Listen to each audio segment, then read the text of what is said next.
Hai Sobat Pupuk Bakat, part 4 ini kita akan membahas bagaimana strategi seorang manajer leader melakukan adaptasi gaya kepemimpinannya ke dalam situasi kerja, mengembangkan hasil bisnis sekaligus membangun kualitas kerjasama dan koordinasi di antara anggota tim. Manajer leader mengamati dan menilai apa yang dibutuhkan oleh situasi terkini pekerjaan dan mengadaptasi perilaku baru serta memangkas bagian yang kontraproduktif sesuai kebutuhan. Manajer leader menggunakan strategi 8 langkah untuk hasil yang berkelanjutan sebagai berikut. Langkah 1. Mengukur tingkat kinerja saat ini. Sebagai manajer leader, sangatlah penting untuk mengetahui tingkat kinerja tim sendiri.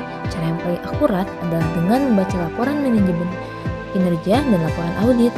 Apa saja parameter yang digunakan, bagaimana kinerja tim Anda saat ini, manakah kunci ukuran kinerja yang dicapai, mana yang tidak tercapai. Langkah 2. Tinjau ulang gaya kepemimpinan alamiah. Bagaimana berhubungan dengan orang pada umumnya, bagaimana tingkah laku alamiah kamu ketika membangun hubungan kerja, bagaimana kecenderungan kamu ketika menghadapi masalah. Untuk menjawab pertanyaan tersebut, perkaya data mengenai diri Anda dengan cara mengajak beberapa anggota tim yang paling senior untuk memberikan masukan apa saja yang mereka anggap sebagai hal yang terbaik pada diri kamu dan hal lain yang justru menurunkan antusiasme mereka. Langkah 3. Ketahui peran kamu. Pada langkah ini, kamu sudah siap untuk melakukan analisa atas peran kamu. Seberapa besar keberhasilan ditentukan oleh faktor-faktor yang ada di bawah kendali.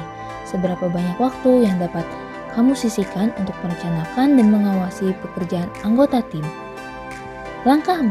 Kenali orang-orang yang ada di sekitar. Kumpulkan sebanyak mungkin informasi tentang karakteristik dan keunikan anggota tim kamu, pada level mana spirit mereka sebagai tim saat ini, apakah para anggota tim mampu bertindak dengan kemandirian yang terkoordinir dengan baik, kecakapan teknis apa saja yang mereka butuhkan, hal apa saja yang memotivasi mereka. Berbekal informasi yang cukup adalah cara ideal untuk memulai suatu tugas baru. Langkah 5. Tentukan gaya kepemimpinan yang cocok diadaptasi ke dalam situasi kerja. Berdasarkan hasil analisa terhadap situasi kerja saat ini, lakukan introspeksi. Apakah kamu harus menambahkan gaya kepemimpinan yang alamiah? Mungkin kamu juga perlu meningkatkan beberapa kebiasaan yang tidak cocok dengan situasi kerja saat ini. Langkah 6. Tetapkan sasaran dan standar yang menantang. Pilih sasaran yang menantang dan memotivasi kamu, sesuatu yang sungguh ingin kamu capai. Tentukan indikator kemajuan yang jelas. Selain sasaran teknis, tentukan pula sasaran terkait perilaku dan iklim kerja. Kamu juga mungkin ingin meningkatkan kualitas komunikasi dua arah dalam tim kamu. Langkah 7. Kondisikan tim kamu, adaptasikan gaya kamu. Putuskan saat-saat terbaik untuk menetapkan gaya kepemimpinan tertentu atau untuk menghindari melakukan kebiasaan yang kontraproduktif. Bergeraklah cepat, tapi hindari aksi yang terlalu mendadak. Berikan anggota tim yang cukup untuk beradaptasi dengan perubahan yang sedang Anda lakukan. Sosialisasikan kepada orang-orang di sekitar kamu tentang perubahan sebelum perubahan itu terjadi. Berikan ruang penyesuaian sebanyak mungkin dan persiapkan mereka untuk perubahan yang akan datang. Langkah 8. Evaluasi kemajuan kamu dan buat perubahan sesuai kebutuhan.